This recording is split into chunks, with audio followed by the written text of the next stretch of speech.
Hey guys, it's Godzilla Zachary, and as you guys know, I am moving, and I will be having to transport all these clocks.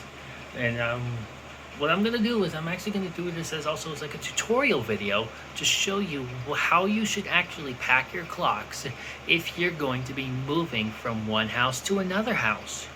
So we're going to see like how I will be able to pack these clocks, like all the ones around the house, and then um, excuse me. I'll also explain like how these are going to be done. So let's go ahead and get started. So for these clocks right here, here's how we're going to be packing them. This one still had its original box, so it might get boxed up again. And this one will be as well. These two might actually be bagged or boxed.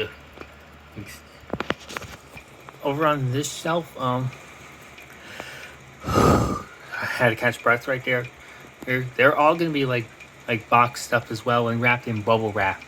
Yeah. So what I would suggest, guys, is if you actually have anything that's considered like very fragile for cloth, like this anniversary cloth, like best maybe to like if the torsion pendulum has this feature, whereas you can actually like control it, it's best to make it so it stops, then wrap it up in bubble wrap or paper or to keep it from breaking, and then you can just store it away.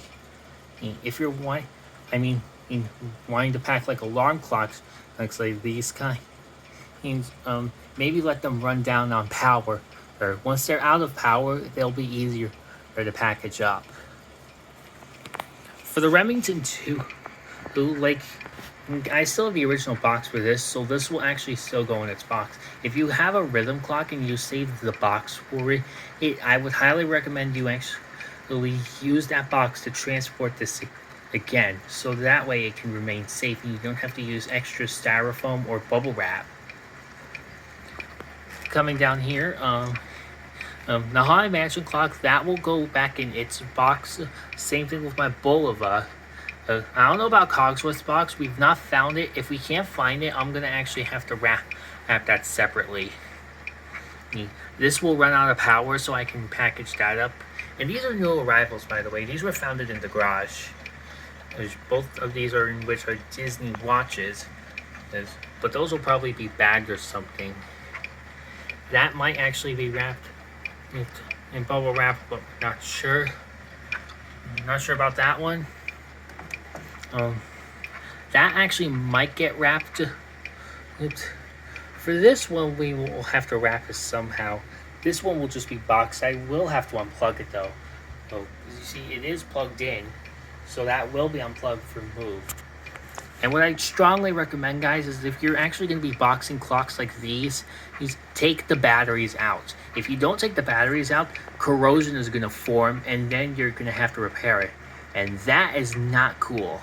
So remember that. If you're going to be moving clocks to a new place, please take the batteries out. If you don't, you're going to deal with, like what I said, corrosion. For these 3 wall clocks, what I'm going to do is this. That one will be taken out. I'm probably going to maybe box that one. For the Korean clock, I will let it run down on power so that way it can be transported. I might put some foam in there or something to try to keep the rod safe. Wentworth, however, or like those on top will be taken down. This will also run down on power, and I'm gonna let transport it as well. It's not gonna be boxed. And the suggestion for you guys, sorry about that. If you're gonna transport a pendulum clock, guys, you need to actually take the pendulums off. If you don't, suspension spring will get damaged. To transport these guys, these are all gonna get boxed as well.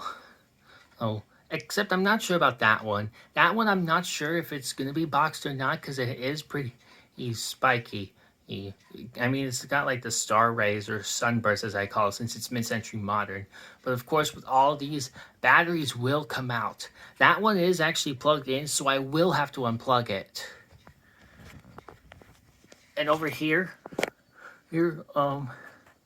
all 5 of these will actually have the batteries taken out. These 4 clocks, however, will have their pendulums removed as well. When you're wanting to move a grandfather clock, here's what you have to do. You have to dismantle it. And what do you need to do just to dismantle it?